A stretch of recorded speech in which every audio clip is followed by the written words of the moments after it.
Just bury your head in the sand and wait for your fucking problems.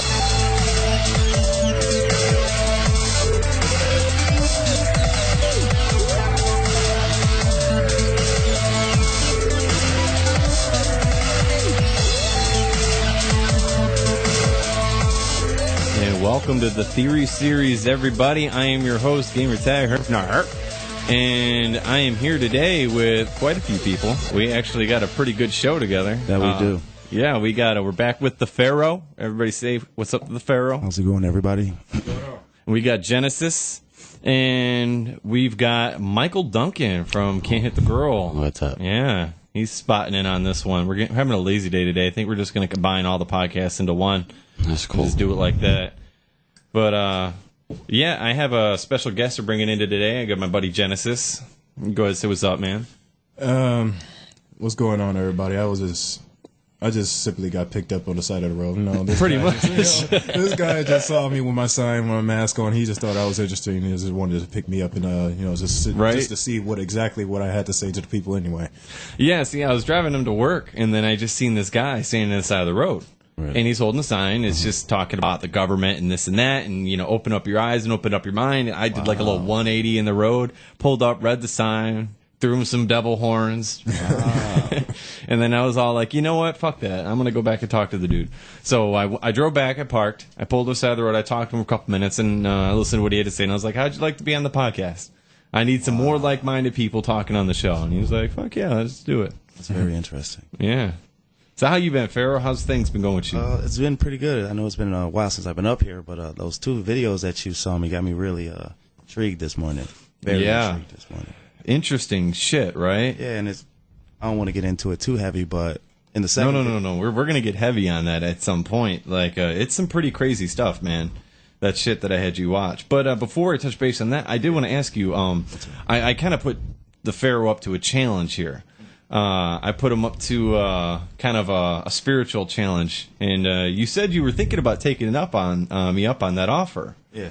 Like, how you feeling about that? Have you given it a try? You thinking about giving it a try? I mean, I really was in a contemplation for it for a number of reasons, and basically it was kind of one of those challenges to kind of, I guess, remove yourself, from, I don't want to say the world, but some of the temptations of it. At least that's how I interpreted it. Mm-hmm. And like I was telling you, I mean, especially at the point where I am right now with my job and things in this transitional period, it's something that I need to do, but my will and the hold on this world is very strong.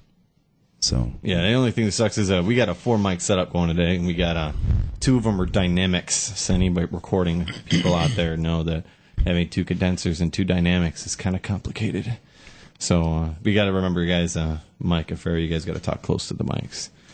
But yeah, I was putting you up to I was putting a Pharaoh up to the challenge of testing your physical boundaries against yourself and how much control do you really have over yourself.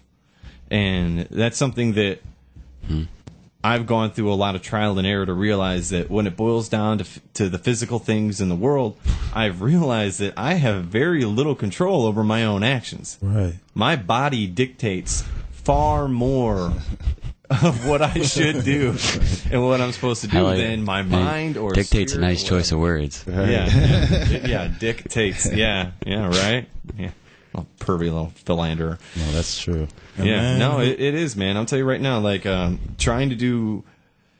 See, the thing is what people don't realize is that the mind itself, it's addicted to all forms of stimulation. Right. All forms. It doesn't matter what it is. It could be sound, sight, anything, touch. If it's a stimulation to the brain, then your brain is actually addicted to it.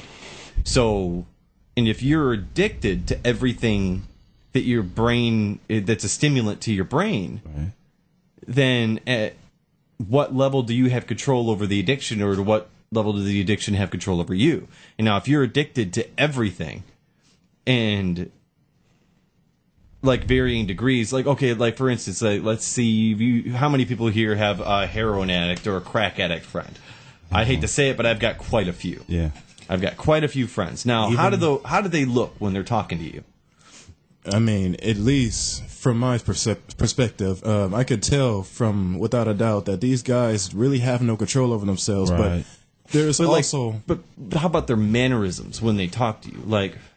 Like every crack addict friend or heroin addict friend I know, they talk quicker. They're more fidgety. Yes, they're less attentive. They don't look you in the eye. It's the truth. You can't keep their attention in the moment. They're bouncy, they're fidgety. So like they hate every second where they're at because they're not where they want to be, which is in their addiction. They're trying to get themselves into a comfortable position for them to at least, they have so much adrenaline, they can't stay in the same spot in the first place. Exactly. So, now, that's how it is. What I've learned is that the body feels that exact same addiction, but on varying degrees and varying levels. Like if you're addicted to video games or anything like that, anything that sits on your mind. Like if you're ever not okay with where you're at, if you're ever at a location and you want to be somewhere else, or like if you're at work and you hate being at work, that's because you're feeling the effects of a physical addiction. Your addiction would rather be at home watching its TV or playing its video game or drinking its beer, smoking its cigarettes. It's always going to be a physical thing or an entertainment or a distraction, that a stimulation of some type that makes where you're at miserable. It makes where you're at uncomfortable. Makes you not want to be there. So how many of us here can have an addiction you need to wake up, and want to break and want to break for, or at least have the strength to break from? How many of us here who has an addiction that they can easily break themselves from it? Mm-hmm. Yeah, but that's the thing, is that it's not easy to break from addiction.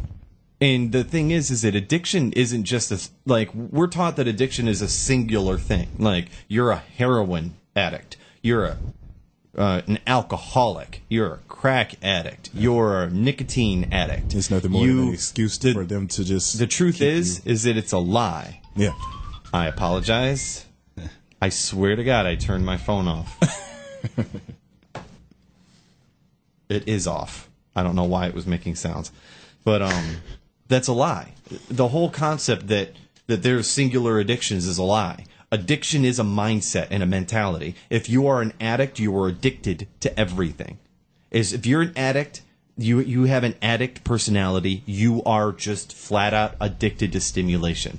And that's why they say that people that are addicts will find other outlets. Like, oh, well, if you take the heroin away, he's just going to drink himself to death. If you take his drink away, he's just going to smoke himself to death. Mm-hmm. And that's because they're just an addict. They're addicted to the stimulation. And if they can't get that high bar of what they're used to, which would be fucking heroin, they're going to find the next step, which would be fucking coke or crack. And if they can't get that, then they're going to beer, weed, and alcohol. And, like, they're going to keep going down. They're going to try to find that bar that they've set as the addiction. They're going to eventually find what makes a person tick, and then eventually, say that they won't need it because they have based off of that that alone addiction that mm-hmm. they will want to stop that person from having it because they believe it will cause harm to others and even that the person that's doing it. Mm.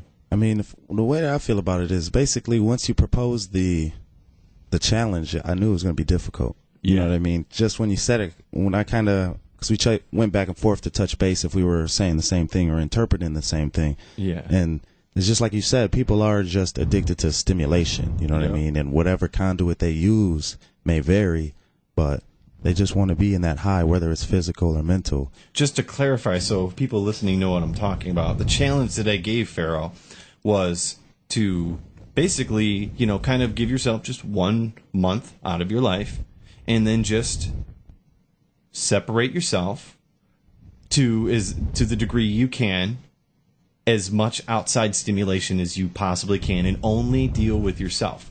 Which means, don't smoke, don't drink. And it sounds stupid. This sounds very like I necessarily don't got that. Like some sort of it sounds like a monk lifestyle, but like it kind of is, and it's not permanent. I'm not saying do this for the rest of your life. I'm saying. Yeah. Try it out. Yeah. If we spend all of our time living our lives and we go, and most of us walk around feeling miserable about ourselves. We feel miserable about our lives. We feel miserable about who we are. And we go, oh, I've tried everything. Really? Have you? No, I don't think you have. I think we've tried everything fun. We try everything that's fun. and we do everything that feels good. And for some reason, it doesn't ever seem to keep making us feel good, and we never feel better about doing any of it.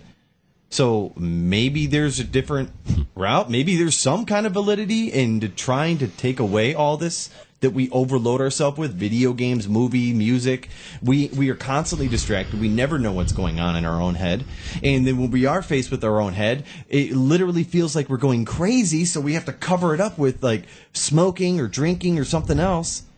And that's the truth, is that when we let our brains go, we cut out all the stimulation. We have to sit there and deal with ourselves. And man, do we have a lot going on upstairs. Right. Yeah. But what the thing is that we're all afraid of that. And what that is just us actually thinking, for real, for once. Because most people don't. We cover it all up with so much outside stimulation that we don't know what our own thoughts really are. We don't know how to dissect what goes on in our head. We just leave, like, our feelings are a filter for our thoughts. So we leave all of our thoughts in the background and we just let it go into a feeling.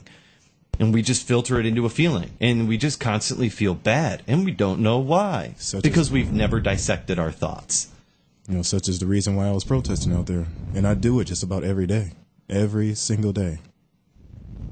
And that's the point, is that the problem is that once I went through this with myself, and, you know, I went through, like, because I fast. I try to fast at least once or twice a week. Like, I'm fasting right now. I've been fasting for over 24 hours. And, I mean, I'm drinking water and stuff like that, but I haven't had anything to eat. Could not do that. Yeah, I haven't had anything to eat. I love food way too much. But see, the thing is, right now. is that fasting is not is good for, you know, health. It really is. Is it? But yeah, it is. It's really good for your body, because giving yourself a fast because of the shit we eat, it gives your stomach a good 24 hours. It takes 24 hours for your stomach to rebuild its protective lining. And without that protective lining, just about everything goes through our system. Oops. And right to our liver. So, like, one McDonald's Happy Meal strips your stomach of that protective lining. So just think of how much shit we eat all day. And I don't usually go to literally fast never food have too that. Why much. people have gastrointestinal problems. Yeah. So one 24-hour fast a week gives your stomach a time to build that protective lining again, and it's much better for you. But on top of that, the whole point of me fasting, though, is not so much for that. Yeah, the health is a good perk, but what it is that I do is that I do it to keep my body in check. Because it sounds weird and it sounds stupid, but if you've been through it, it makes sense. And with the whole thing I was talking to Felton about is that you realize how little you have control of your own actions. You spend so much time in the back of your head being driven to watch TV or to fuck or to masturbate or whatever it is it's physical that you want to do, that drives your actions and you don't even realize it. Like, you will leave places early. Just everything that you do is dictated by a physical need. And once you start cutting out your desperation to have those physical needs, you're left with your own mind and a little bit of clarity and a little bit of control, and you could discern what your actual own opinion is and on things in life. And it was an eye-opening thing for me, and I think that it would be unique to see other people try it out. I'm not saying starve yourself to death. I could never go 24 hours without eating, ever. Really? Yeah. I have to eat every few hours. My stomach starts to hurt really bad. That's the thing. My stomach hurts too. I just let it go. I can't do it. I go through that little stomach pangs. I've done that before. Ugh. And I've said this on the podcast before too. And the thing is that we eat for addiction. And the problem with that is that that's why people are so fat and out of shape and overweight and unhealthy, is because we just keep eating because we just want to. It's not whether we need to. Like, I'll pick a certain food, and like if I'll stay into a diet instead of fasting, I'll just pick a certain food like cottage cheese, and I will just eat straight cottage cheese, and that's it. And some would like to, say it's stress, but it might be to the certain extent, but, that's only one reasoning. It might be the fact that you've mentioned addiction. I mean, that's what it is. Well, that's the thing, is that that's the whole point of it, is what I'm talking about, is the challenge for Pharaoh is the addiction. We're all addicted, and it's just to see how much control we can have over ourselves. But you said you were thinking about doing it? I mean, yeah, when you proposed it, like I said, I was thinking about it, but I just know it's going to be difficult, so I haven't started it at all.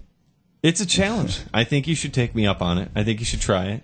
And there's a lot of things that I would like to talk about it, but I don't want to set the guidelines for your learning process through it by telling you what I learned through it, because then I'm going to set road markers. You know what I'm saying? Right. If you're going to go through the challenge, then I'm like, well, I learned this and this and this and this and this, and then you're going to go through it on your own going, well, this is what I'm supposed to learn. I don't want that to be the case. I want you to figure it out and how you feel and learn about yourself on your own, because you're a different person. Right. You're going to figure out different things than I will. Right.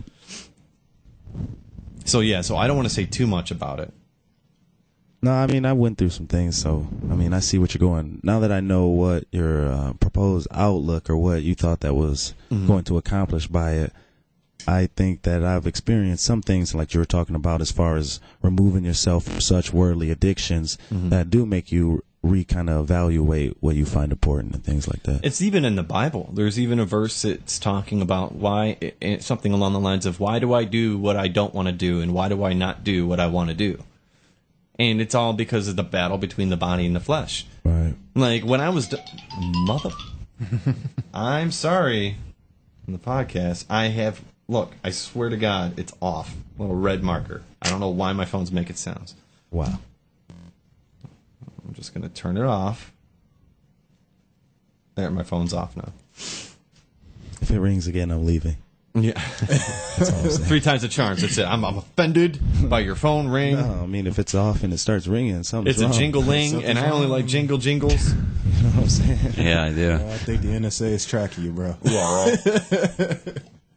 And now they're tracking all of us too. Yeah, I don't All think of we're us, that bro. important yet. I think it's narcissistic to think we are. I mean, they could be. I don't know. No, but I mean, I think it's just that premise. And just like in that second video, that dude was talking about it. He said, you should be speaking out. You don't have to do a convention like I'm doing, but you need to speak out. You need to put the word out. And I find it amazing because every time this is proposed, I'm always like, well, what the hell are we going to do? Yeah. They have 1.6 billion rounds. They have tanks, missiles. They know where we're at. There's nothing we could do. But everybody who's aware of this always says, all you have to do is speak out.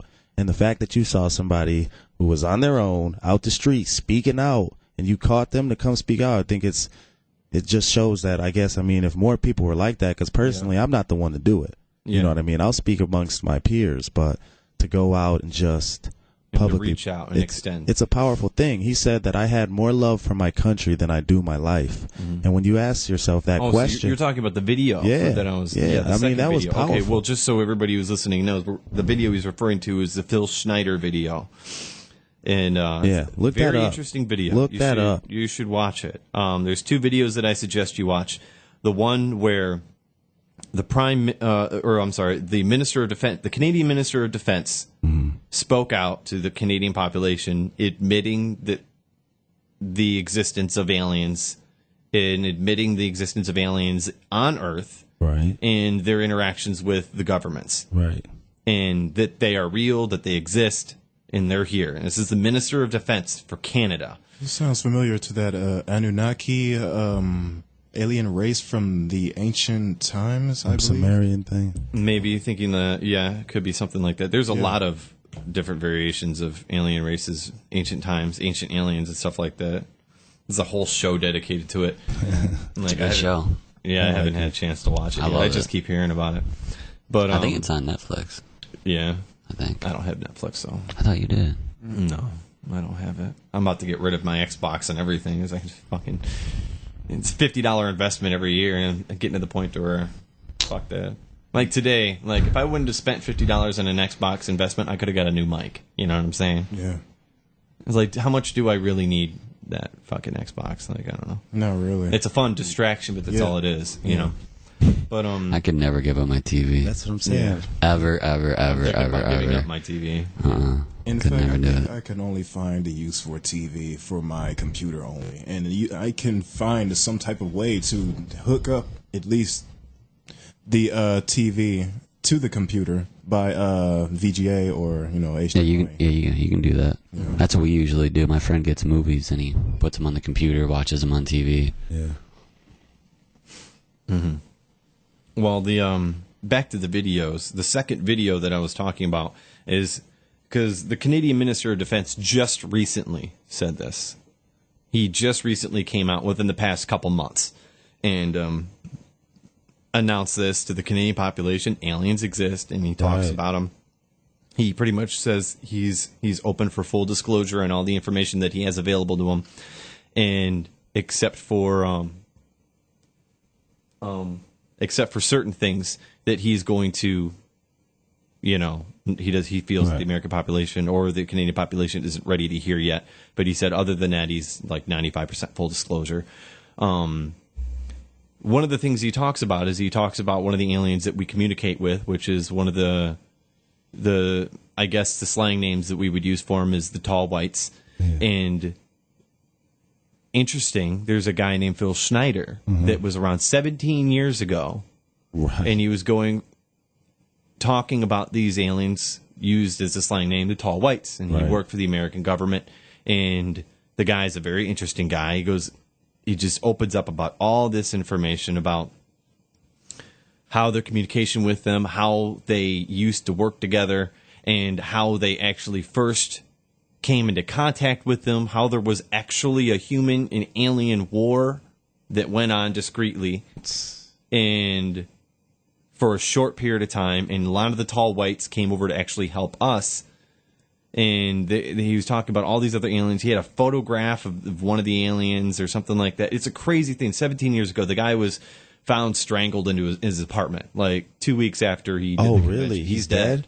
Yeah, he was dead. 2 weeks after he did the convention in the video that I showed you, he was found like dead, strangled in his apartment. They shot him in his shoulder a week before he did that. Yeah, and they said that he apparently committed suicide. That's what they said he did. He strangled himself? They get away with a lot. He strangled himself? He strangled himself. Word? Apparently. Strangled himself. Your body doesn't stop you automatically? Yeah. Apparently. It's interesting. No, I'm not here to try to convince anybody about this.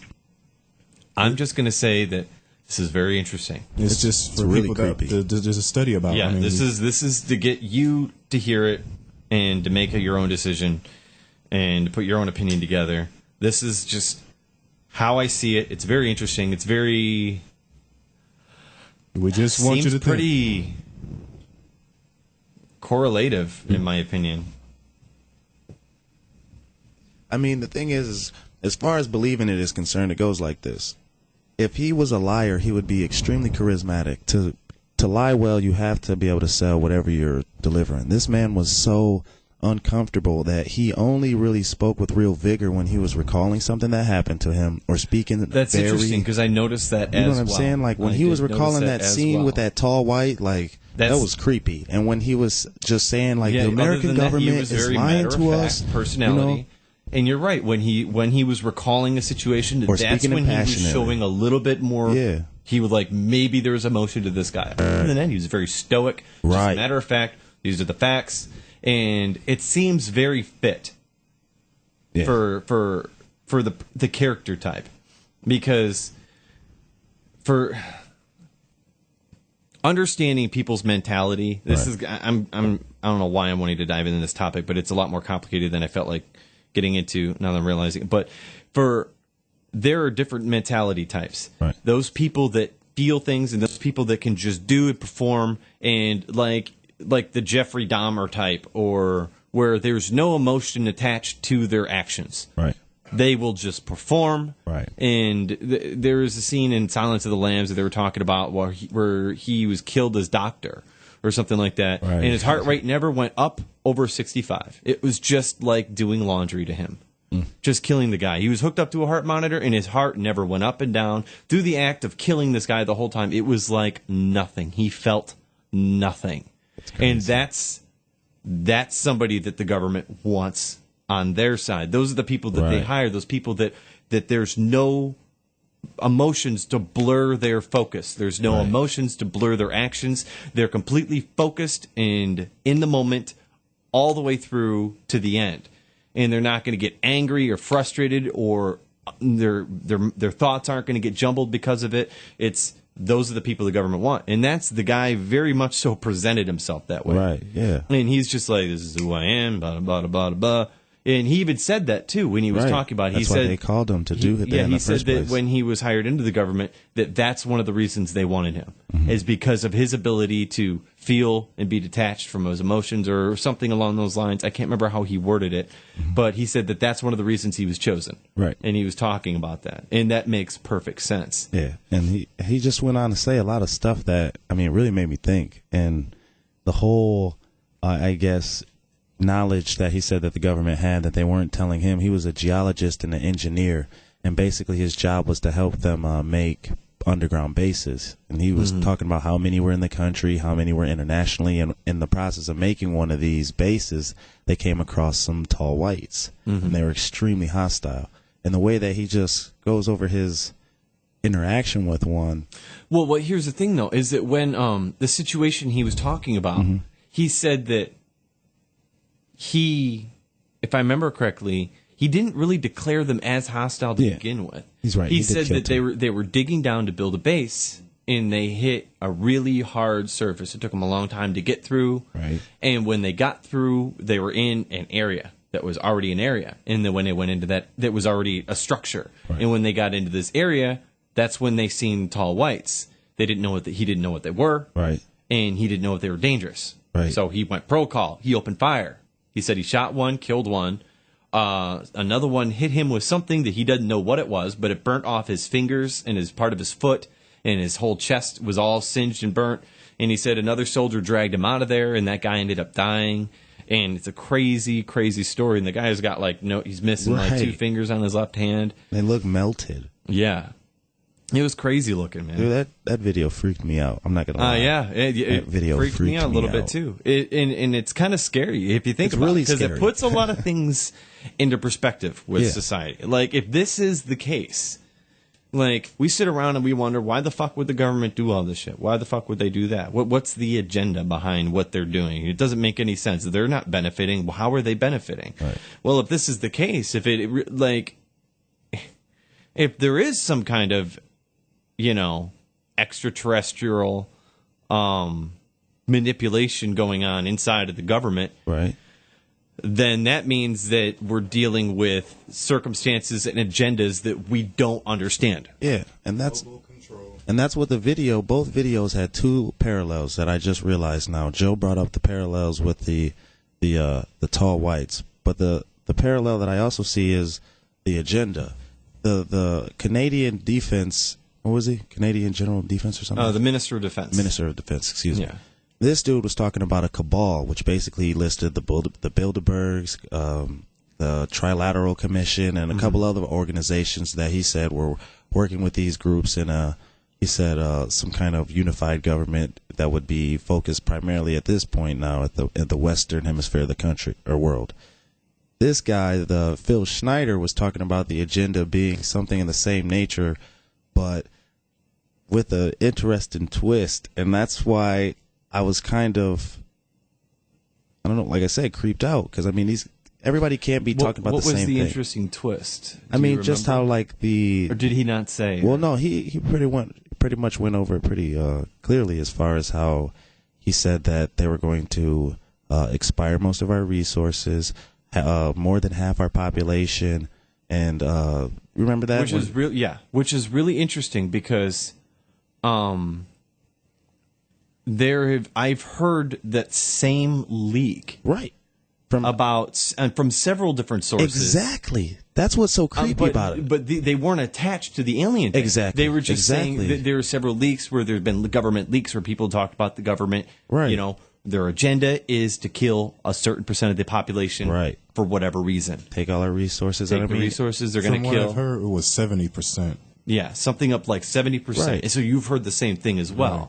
And it's like, if it's not this alien twist with it, then it's the cabal that this Minister of Defense was talking about. You know what I mean? And that's what, it's really bizarre when he was talking about that nature. He said that they were going to present themselves and do a full-blown takeover. He said in 2029. He said this has been known for like 50 years, he said. Yeah. He also went to go say right after that, this is what we need to do. We need to speak out. We need to let people know. He said this is extremely important. But he looks at everybody, he says, but we don't have a lot of time left. The way that he said it was so fucking eerie, and then he dies himself a week later.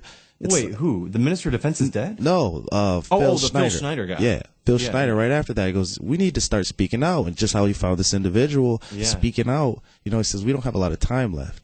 And it's like imperative to everybody with a semi-open mind to at least question. Even Phil Schneider was like, "I'm going to say some things that you're just not going to believe. Look it up."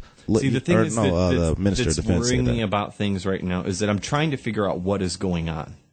Like, I don't know what's going on, and that is bugging me because I'm able to piece a lot of these things together with very as close to a sound understanding as I'm able to, but just overall, like, I can't finalize a lot of my thoughts on this. Like, right now, there are protests going on all over the country, all over the planet. I mean, right. everywhere. Right. Everywhere. There's like 15 countries right now where there's just millions of people protesting all over the world. You son of a bitch. Dude. There's something wrong with your phone. Yeah. Oh, you're What's possessed. your problem? Right. Oh, your phone's going to explode and kill I you. just turned off all my fucking alarms because that's what it is. It's the alarms. Like, but anyway, right now there are global protests going on in Egypt. I can't read this. Spain, Turkey, Brazil. yeah, Brazil, China, Palestine. I can't read some of these. Mexico. I didn't even know that was going on in Mexico. Yeah, I didn't know either. Yeah, and it's going on all over the world right now. Right. Have you heard about it on the news? Fuck no. I mean, we've seen We a haven't. couple, but not all. But why is this happening? Yeah. I'm really, really concerned because there's a lot of information out there right now that we have access to. And the thing that worries me is that it's getting to this point to where, okay, we have access to all this information, right? But now, if it is so real, then why are we still allowed to have access to it? Like, well, the NSA is jumping in like, there's a lot of shit getting Right. blocked on the internet. Right. But now, if you're smart, you can't fight against something, right? That, like, okay, if you to block a certain part of information or a YouTube video, Right. as second that gets blocked, everybody's going to go crazy posting it everywhere you can. Right. Because then that means there's something up with that video. They're trying to restrict it. Right. Now, government isn't stupid. These people aren't stupid. Right. So if they're smart, what they're going to do is they're going to start creating red herrings. Oh, yeah. They're going to leave the real information out there for you to find, and then they're going to find false information, and then they're going to make it a target. Right. Because once they target the false information, it's going to be asserted as valid to us Right. because they're trying to restrict it. There's something about that. So if they're smart, that's what we need to look out for. We need to watch out for red herrings. Right. We need to watch out for red herring information that's being targeted Right. because that's exactly how I would do it. But I hate to say it, but that's exactly how I would do it. I mean, that is how you're supposed to do it. And that's why when somebody brings you something, you don't accept it always at face value. It was just how we talked about on an earlier podcast. You set it away, you sit on it, and if you see something that makes sense with that and from a different source, then you're starting to kind of wonder. And now, if everything is coming from the same primary source, there's an issue. But, like, from left field, these people are talking about the Trilateral Commission, the Bilderberg Group, and, you know, these kind of New World Order messages, if you will. You see those from different avenues, you know, hearsay, and then, you know, research. If you look at a lot of these politicians are advocating these ideas in their own speeches. You know what I mean? So it's not something that people are just making up. And when you put everything together and you watch these videos, if you have an open mind, you have to know that everything is not being brought at face value. If they're taking away things from the internet for red herrings, there's stuff that has just never made it out. You know what I mean? So the little knowledge that we may know is only a piece of what's going on. Yeah. And as you said, the government's not stupid. They're not letting the big coins slip, you know? Yeah, but that's the thing, is that big coins are slipping. And then it's getting to this point to where it's feeling like that there's not a lot being done about trying to stop it, because, and I mean, I can understand, because they can't just address it, because as soon as you address it, you validify it. Right. And you can't just ignore it, because now shit's gone awry. Right. So they buy a whole bunch of So guns. it's like they're in this middle ground now that where they have to start controlling the information. Right. They have to. They have to start paying attention to it, or this is all part of it. I mean, what do they expect us to do? That's the third theory I have. This is all part of it. This information could be real or it could be fake, could be valid, could be invalid. And like I said before on the podcast, when it boils down to it, is that it doesn't matter if the information's out there because it still serves its purpose. And what's its purpose? To cause fear. Right. And as long as we're afraid, then we don't fight. That's true, but...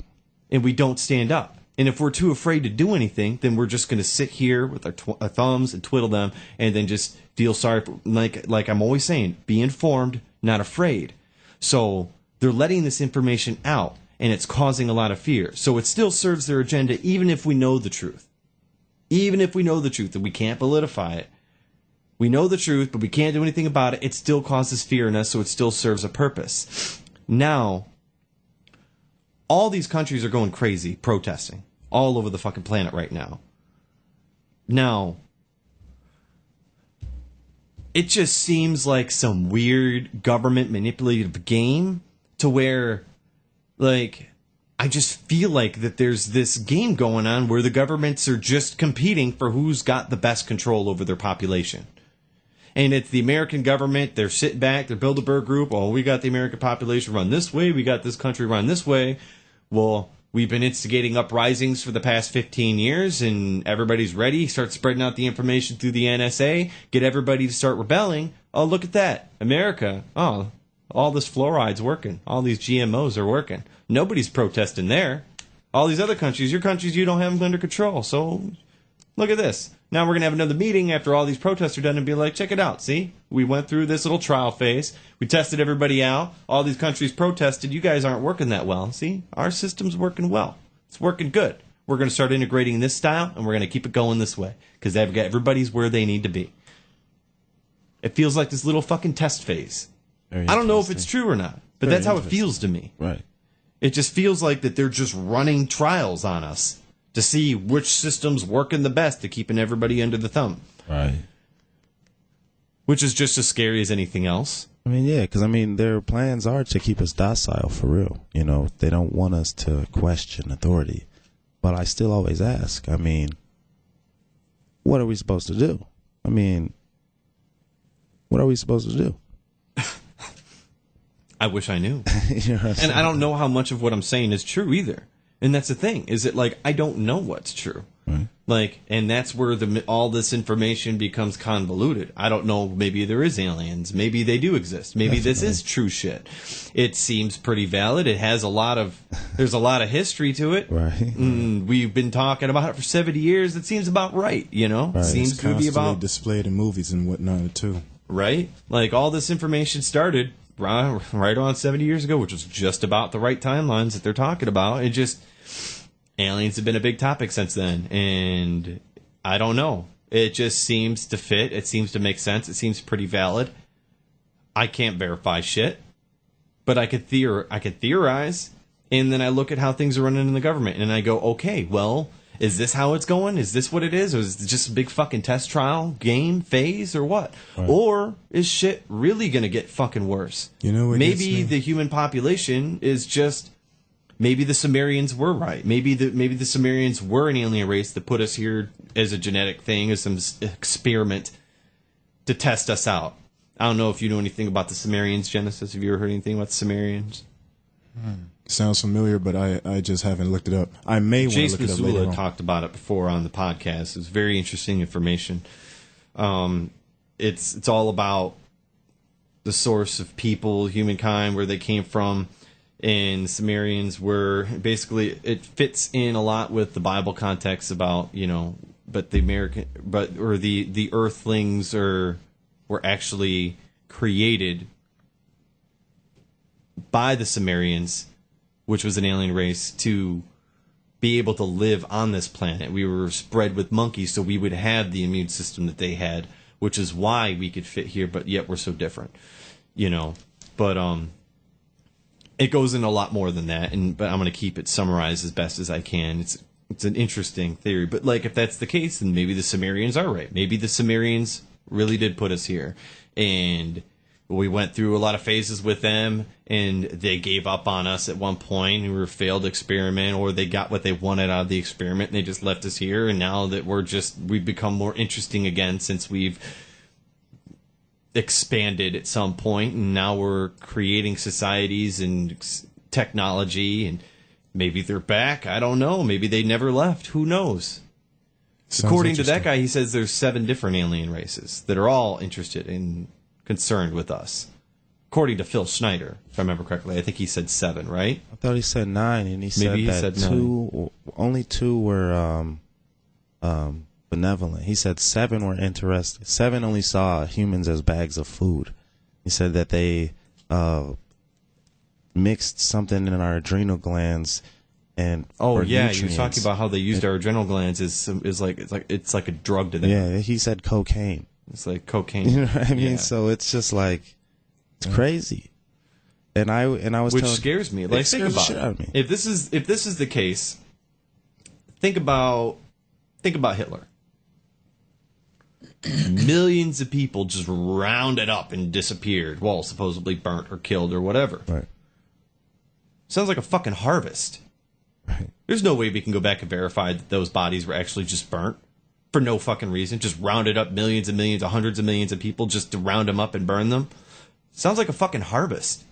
We got all these FEMA camps all over America. It sounds like they're ready for another fucking harvest. Yeah. We're like, think about it. Think about how the government, the American population is being geared right now. Everybody's on welfare, which is a system that promotes that you will give more money the more kids you have. So the more you have, the more you fuck, and the more kids you pump out, the more money you get from the state. We will support you in your kid fuck fest. Have more. Now, our education system is lower and lower, no child left behind, making us dumber. Our food makes us fatter the less we eat. We could eat 1 fucking Big Mac a day and we'll still be overweight. No nutrition, no health. We're getting fatter. We are more plentiful. We are getting dumber. It sounds like we're a fucking fat farm. We're just a country full of fat, dumb fucks that are just more meat, more on our bones. That's it. Sounds like something. Sounds scary, but it sounds like it fucking fits. It sounds like something I was going to mention earlier about people knowing about Monsanto and all of its works and how it just generally just it gives them the idea that they are biochemically engineering our foods. Yeah. And with pesticides, insecticides, whatever it is that they seek to put it inside of these foods, and they're not doing too much about it. I'm wondering why. It's a little. That's the thing. Is it in Monsanto and all these crops right now are killing off the bee population as well, and if the bee population goes, so do we. So do we. Yeah, we cannot survive on this planet without a bee population. If they're not pollinating, then we're dead. The plant life cycle ends with just bees. They found the end of the chain. All they got to do is stop that right there, and then we're fucking dead. Nothing's gonna survive. That reminds me of a guy who I was speaking to earlier, and he was speaking to me about the Word of God and things like that, and how we should probably follow. It was some pretty subliminal stuff, but let's get to this topic real quick because I wanted to get this on the air. What he was explaining to me about the situation behind the technology we use, such as cell phones, computers, and whatnot. Yeah. And the government having control over it and is anything over open airwave is free information. Yeah, and then so cell phones could be monitored by anybody or government or whatever because it's over the airwaves. It's all free access information. And what he was telling me is that all they need to do is just. People are so dependent on cell phones and computers and things like that. It's just that whenever they are to cut off us from that sort of technology, he was telling me that, all they need to do is just cut it off just tomorrow or today. And we have been divided and conquered. And it comes to me, I just decided to just take a little breather and just think about it. Yeah. It's interesting because That's a really good point because it's so fucking true. Yeah. And someone was telling me a long time ago, I don't remember who said this. I wish I could remember where I heard this, but it's an awesome point.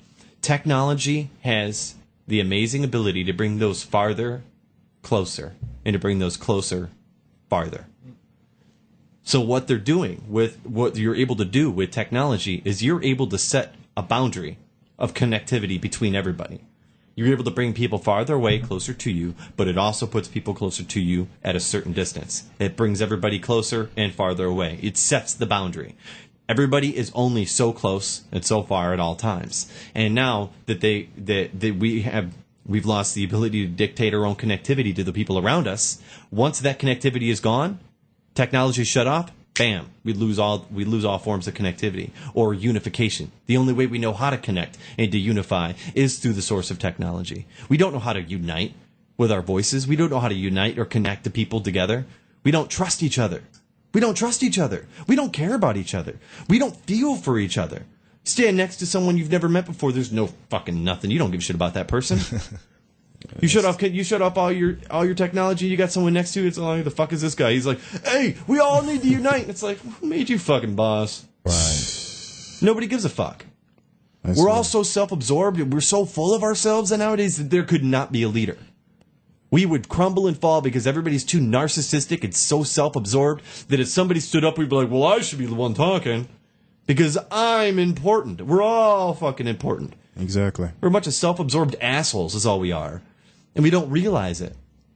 So that's a good fucking point. As soon as they shut that shit off, we're fucked. Yeah. We are fucked. Too self-absorbed to unite. Boundaries are set. And people want to say that this hasn't been in the works for the longest time. Let's talk about fucking chemtrails. Let's have a small discussion about that. And it's something I've been wanting to talk about on the podcast for a long time. Now, there's a lot of... I don't know if anybody's ever been to this website. There's the website called contrailscience.com, and it's a website that's actively, fervently disproving chemtrails. And that's their goal. They to actively disprove chemtrails and just to declare that they are, in fact, only contrails. Okay, that's fine. That's fine. And I respect what they're doing, and I see that. And I will read their sources, and I will read their website, and I use them as a reference. But it just leaves a bad taste in my mouth because it just doesn't seem to make enough sense. Yeah. I've heard too many stories, and I wish I could remember where I heard the story. There was a guy that was talking about back in the 70s when they were doing chemtrails, and the planes would fly overhead, and then it would just leave this residue of powder or just this stuff all over their cars and stuff like that, and they would have to go outside and wipe it off, and chemtrails were being talked about then, back in the 70s. And they were being, those are just contrails. Contrails drifting out of the sky? Landing in my car? Sounds like early test products to me that didn't work out as well. So when they're talking about contrails now just being a bunch of bullshit, when I hear stories like that are from nearly 40 years ago, it's just, I don't know. I don't think so. It makes more sense to me for chemtrails to be a thing. Now, this is where chemtrails come into play right now. Like... what's the point of chemtrails? Like, what do you think? How do you feel about it, Genesis?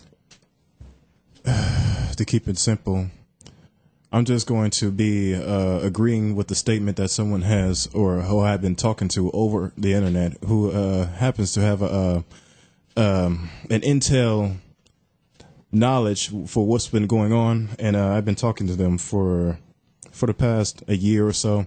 Yeah, and we both made an agreement that it was simply put to manipulate people, to have them well maintained and under control over what's been going on, so that they can accept the things more. Mm-hmm. And makes a little sense, yeah. Yeah, I mean, it seems the way that society. I think that chemtrails have multiple purposes. Yeah, I think that every branch of the government, forms of manipulation, and anybody that can get their greedy hands on, sees that things could be sprayed in the atmosphere, and everybody's sticking their patents and they're lining up to have their chemicals put into it because it serves agendas all around. Information alone Serves agendas for this company. It serves agendas for this company. It serves agenda for this government. It serves agendas for this.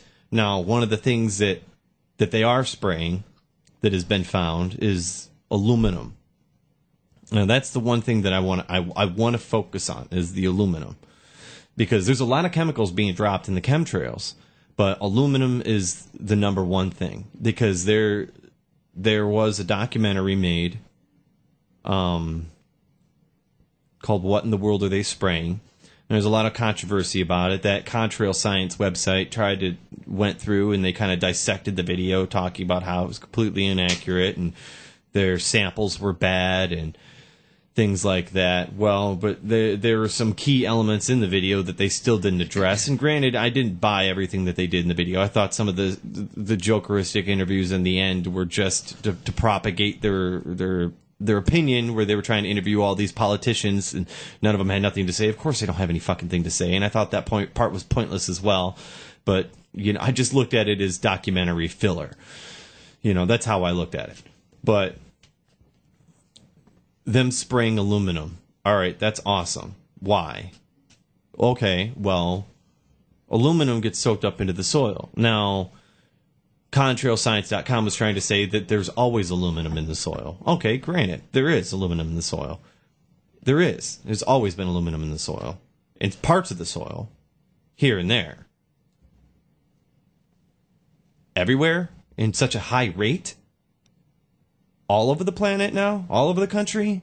It just seems a little... bullshit. Yeah, it seems a little bullshit to me for it to be as high as it is. Well, okay, the agenda is, supposedly, that by putting the aluminum in the soil, Monsanto has their aluminum-resistant patented seeds that they can sell and control the manufacturing of food, because you won't be able to grow food in their aluminum soil, but you have to buy their seeds to be able to grow food, which means that now they can control the rate of food and who's growing it, who has it, because you can only use their seeds. And their seeds do not work. And apparently their seeds do work, but I guess. But their seeds are killing you because they're fucking genetically modified. Okay, that seems fine. Now, I thought it was a really interesting fact that this association came up to me in my head. That I was skeptical about the whole thing with the aluminum in the soil, and I was like, okay, I could see that I could be skeptical about all this. Aluminum being spread out by the chemtrails, landing in the soil to make the plants grow unhealthier, so it'd be harder for people to grow their crops, which has been an actual issue, despite what people in contrailscience.com might say. And genetically modified crops mixing with other crops is also another issue. Then that's another topic where they're giving their word that they're not going to sue farmers for using their genetically modified seeds if they get mixed in with their crops on accident. Just take our word for it. Just take our word for it. We won't sue you if we find our seeds in your crops without our permission. Just take our word for it. That's it. Bullshit. But anyway, sidetracking. I'm chasing a rabbit. So, okay. I'll throw it out there. Whatever. Fine. Cool. Aluminum in the soil. All right. Well, whatever. I'll leave it up to my skepticism, and I'll just say that that's another thought in the back of my head. But then it occurred to me. It's really interesting. I remember something a long time ago being talked about that was more prominent in the early 80s. This whole acid rain thing that was going on. I started thinking about that. Acid rain.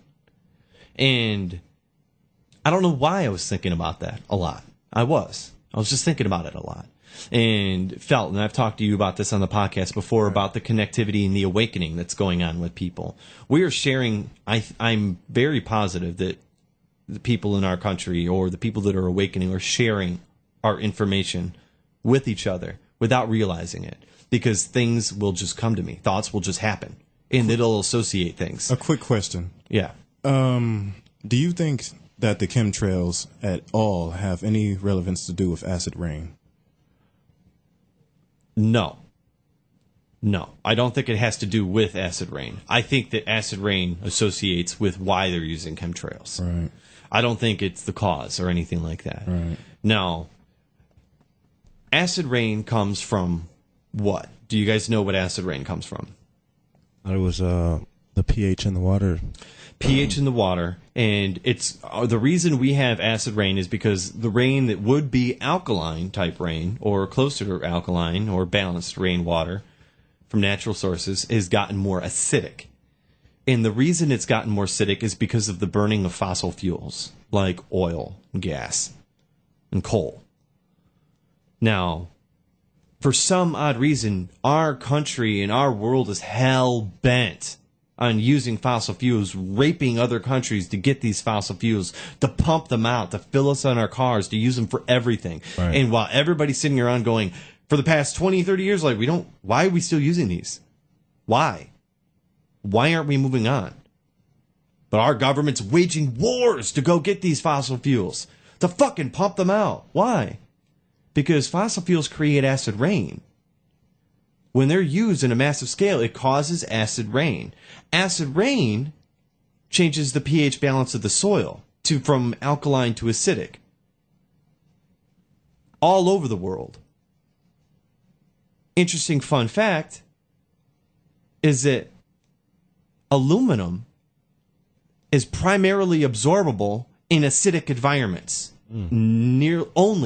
If it's almost only in acidic environments will aluminum be absorbed at a high rate. Plants in an alkaline environment won't absorb the aluminum in the soil. So growing crops in an acidic soil with aluminum in the soil,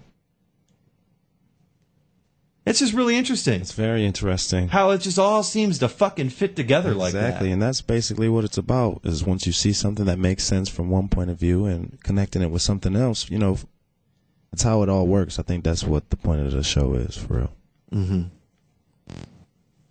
And it's one of the things that, I wish, hydrangea plant. That's what came to me. Mm-hmm. When I was sitting here and I was trying to figure out all this information, and I kept thinking about, why am I thinking about acid rain? I was sitting at work one day, and all of a sudden I started thinking about the hydrangea plant. And I said this to you before in the podcast. I didn't know why I was thinking about it. I don't know why. Hydrangea just came to my head. I'm like, the fuck is hydrangea? Is that even a word? I never heard of it before in my life. I was just thinking about it. So I Googled it on my phone. Hydrangea is a plant. It's an interesting plant that changes colors when the soil is acidic or alkaline. And in reading up on this whole change in alkaline, the reason it changes colors is because when it's more acidic, it'll absorb more aluminum. And it just fucking pieced together. It just clicked right then and there. Why are they spraying aluminum in the air? Why do they want it in the soil? What purpose is it? Is it to make us dumb? Yeah, that's a side effect. It affects us in our minds. But then again, aluminum can't be absorbed unless it's in an acidic environment. Oh, well, we got acid rain taking care of that.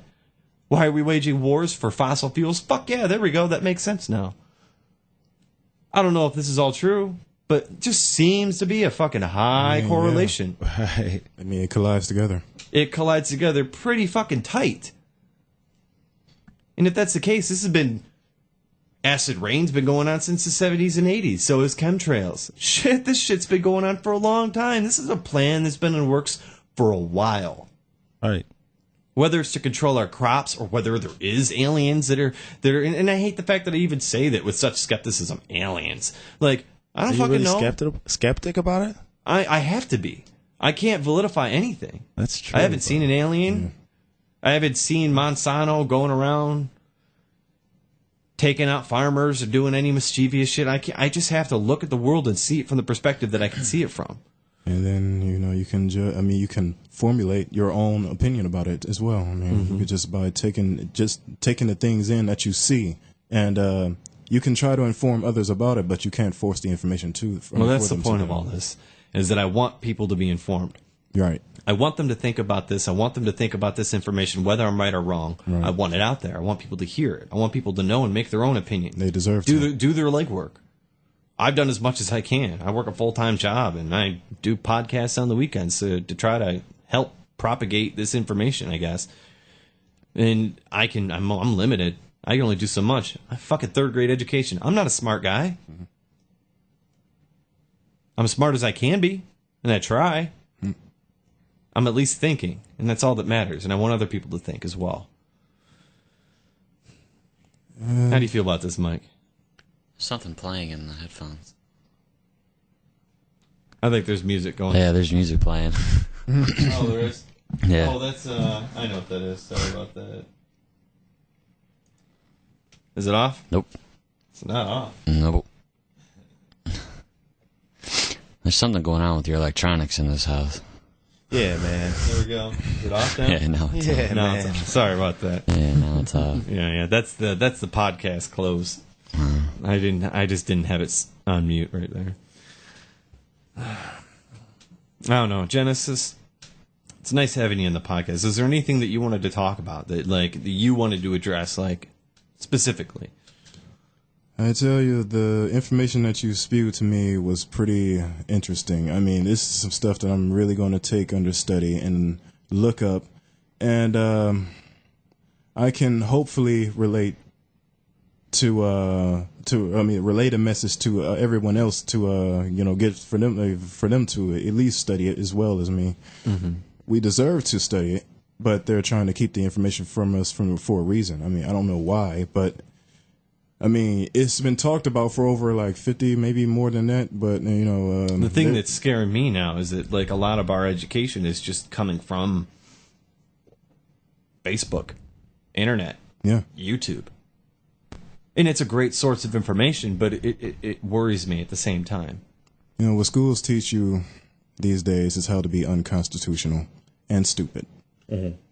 They wish to keep you in control, in line, and if you get to the point where you know too much, they will put you back in line. That seems to be the mindset right now. Yeah, my cat. I don't know what that was. The whole electronics thing's got me on edge. Gotta calm down. It's the weed. It's the weed. No, the phone was off, man. Like, what is that about? I don't know. This is like the beginning of a bad movie. When you're like, you should probably just go now. Right. Yeah. I'm yelling at myself in the theater right now. Run, motherfucker, run! And that's agents just busting into the windows. But no, it's going to be like that.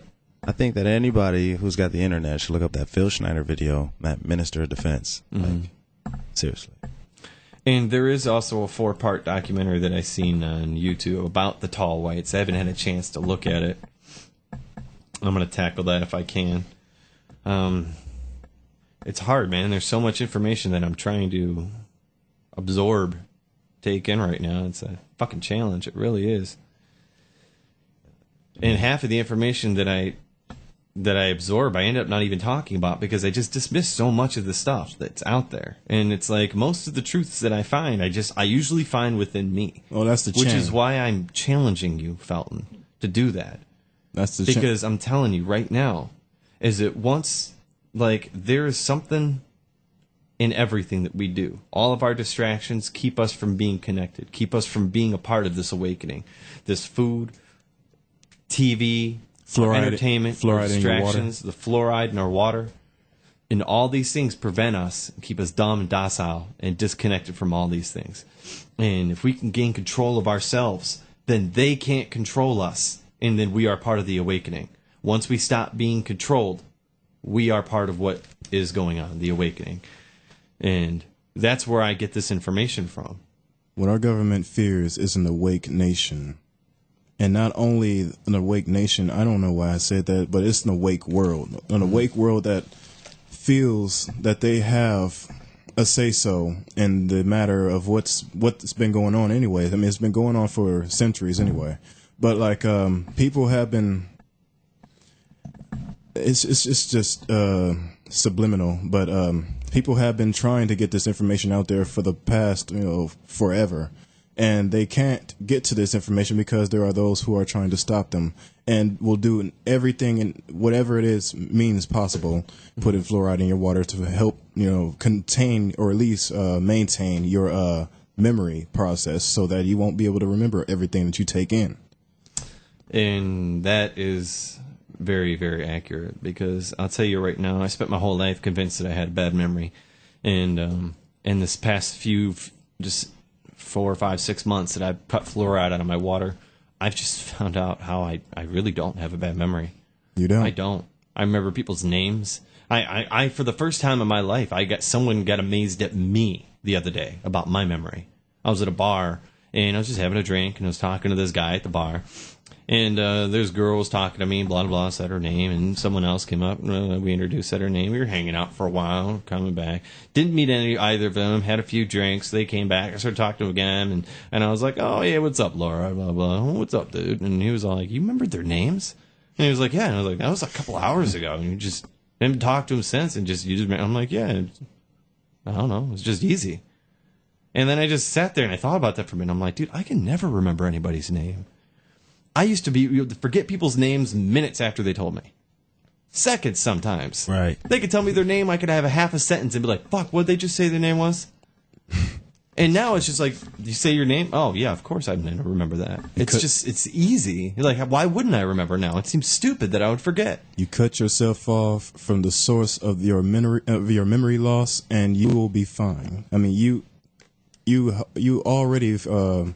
you told me earlier whenever you were going to get your water that you were on your avoid fluoride plan, and you would take this water from this health department or health store, and you stick by this process for the past, for the rest of your life. Hopefully, it won't go that long where you have to continue doing I have that. access to water without fluoride. How long that's going to last? I mean, I'm going to start buying bottled air soon. Jesus Christ. But if you use filters, does that take the fluoride out? Like if I went and got like a Brita filter? that's one no. of the things I wanted Brita to know, filters too. don't get fluoride out. Most purified water still has fluoride in it. So then how do you know where to buy the right water? There's only a few water sources that I know of that you can even access in America that don't have fluoride in it. So like if I went to Culligan, they probably got it in there too. Yeah, they got it. Culligan still has it. Even reverse osmosis water has up to about 10% of the fluoride residue still left in it. So, I mean, it's better than drinking tap water, but it's still got the fluoride in it. The only problem is that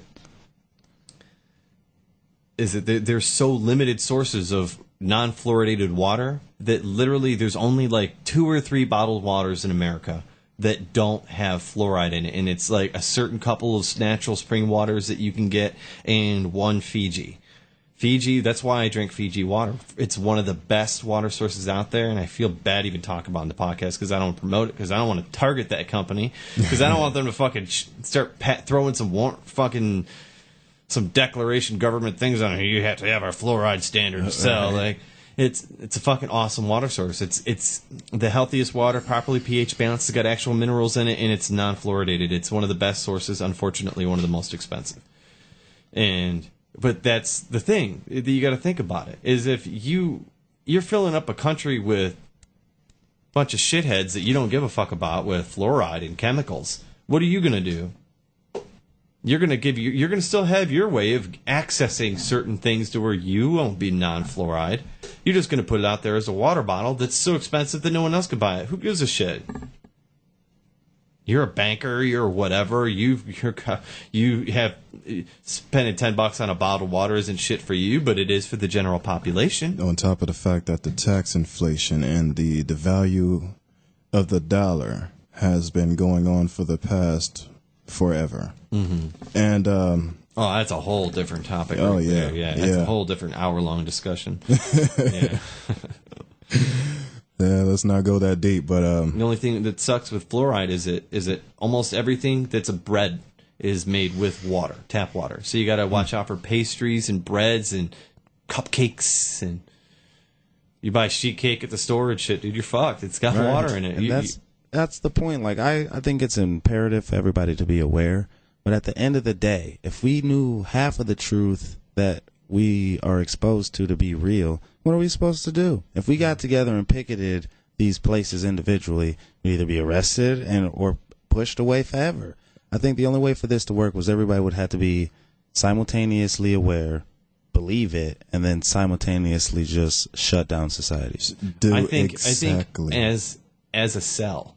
Right. But as a cell, as a collected cell of a living thing, that we are understanding that. That's what the awakening is. I think something is going on, and collectively, we know. We feel it. But just like we were talking about addictions and the challenges, there's so many people that, like myself, as soon as you proposed it to me, it was intimidating to attempt. Some people wouldn't even think about it. I tell you that. You know what I mean?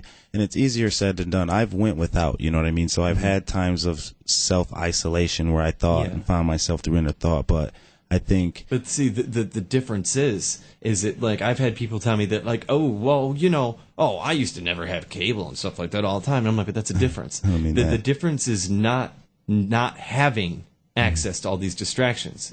The key is having access to them and restricting yourself, because the whole point of it is to control you, not to be forced to not have access to those things. Because if you don't have access, you just don't. But if you did, then you will. That's not having control. You have to teach yourself how to have control over yourself. Once you teach yourself how to have control over you and your actions and what you feel and think and want to do, and you're not being driven by urges or your physical addiction, then things start lightening up. You start having a clearer head. And you go through this phase initially to where you just feel like you're losing your mind. You feel like you're losing your mind. That's the addict withdrawal.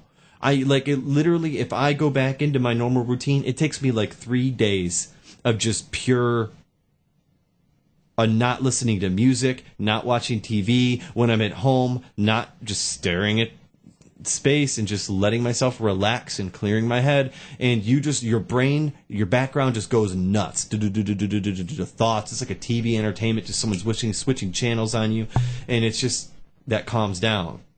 It takes like 2-3 days. It used to take me a week when I first started doing it because I didn't know what was going on. I didn't know how to feel it, how to let it go through me.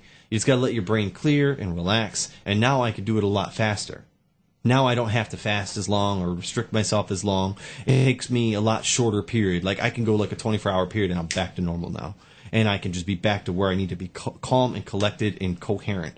And I could just delve in and just go into like fucking having some video game addiction for the weekend, and then like my brain's going again, you know?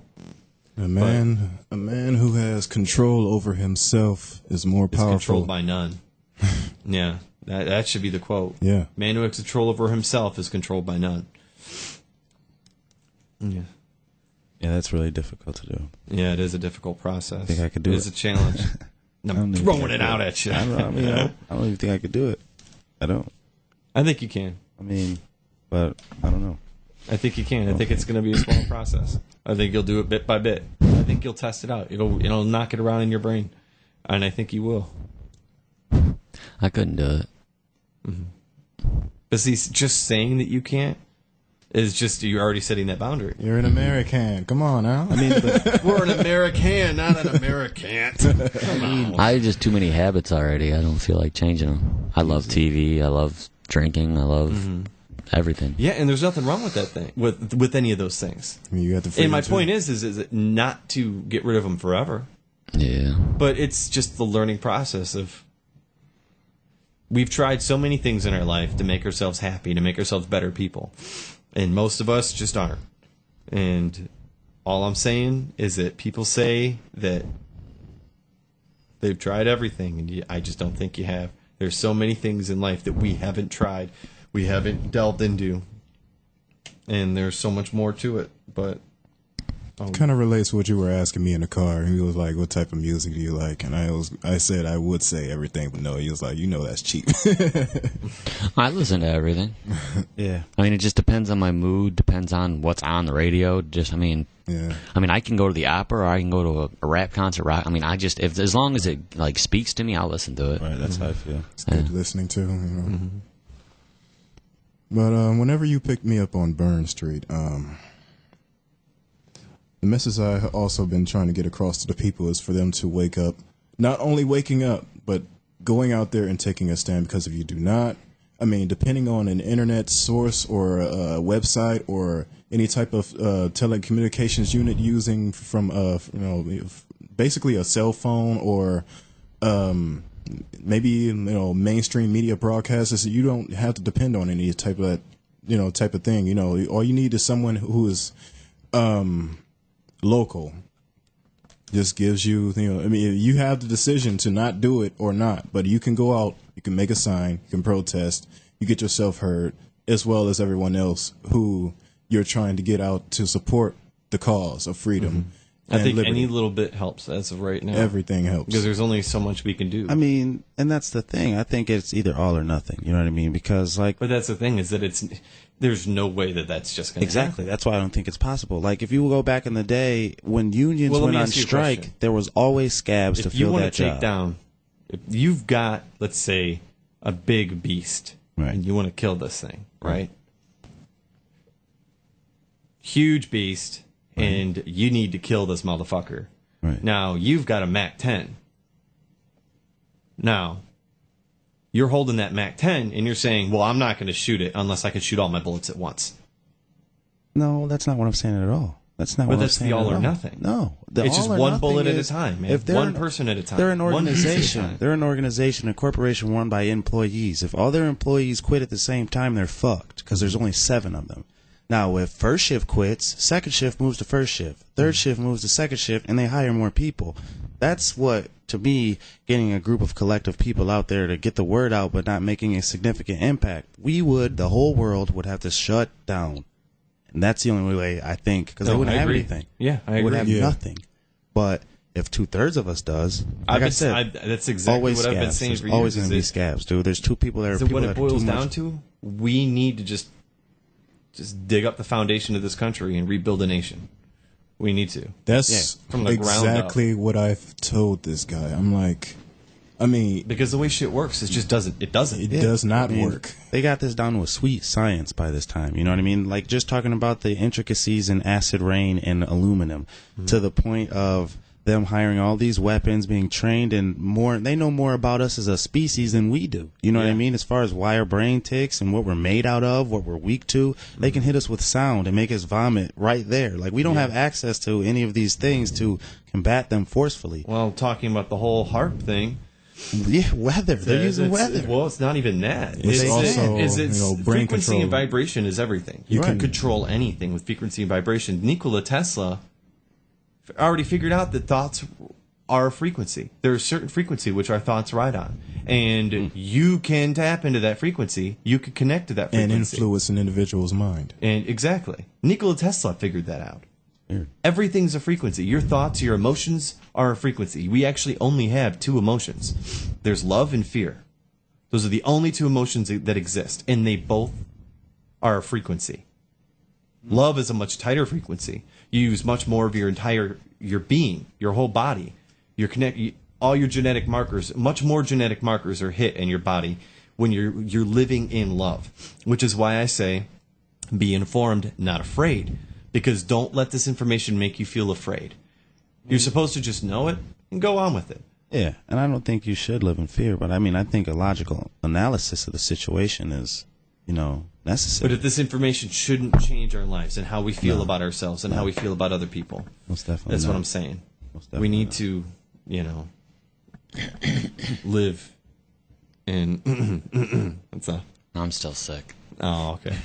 Thought I was getting a suggestion, like someone's got to take a shit or something. Like, this podcast got to end because I got to drop a deuce. We should get closing up, though, because it is pretty much... I think we're at that hour mark right now. I don't know. No, we're half. over. Yeah, we're over. Oh, we're over? Yeah. That's why the music came on. Nah, stop. Well, Genesis, you have anything else to say? Oh boy. You got Yes. 3 seconds. 2. Uh, One. Well, I just simply want people to take a stand because if they do not, who will? Yeah. There's- Unfortunately, we're the martyrs of our generation. Yeah. Everybody that opens up their mouth we're the ones risking all the damage. We're the ones that are spreading the information. 90% of the people that know the information aren't going to talk about it. Only the 10% or less are going to talk about this. And so the rest of the 90% can keep thinking. And we are and the that's 99. our job. We're going to be the ones talking, and we're going to be the ones that are going to get the shit end of the stick. We are the 99%, and the 0.1% living underground, they don't give a damn about any of us. Right. But But Genesis. It was real nice having you on the show. I'm real glad you were able to make it out here and come on and be on the podcast. thank you. Pharaoh, thank you for being back, bro. Of course, sir. Of course. And Mike, Mr. Phil Lander, who didn't have a whole lot to say this time. Yeah, I mean, we weren't talking about titties. And well, no, because I haven't listened to what you guys are talking about, so I don't really have any informed things. But it was good to have him on this podcast because he gets to can absorb a take in lot of this information. Yeah, and but we'll get another podcast. The regular Can't Hit the Girl, talk about some titties and twats. It makes it sound kind of juvenile now, doesn't it? Hit it. Yeah, right. But thank you everybody for tuning in. Anybody got anything they want to say? No. All right, everybody, just stay informed. Be informed, not afraid. Thank you for listening. Tune into the podcast next time. www.can'thitthegirl.com. Check us out on Facebook and have a YouTube channel. And I think I'm going to be posting some of these on YouTube. So thank you, everybody, for listening. Tune in next time.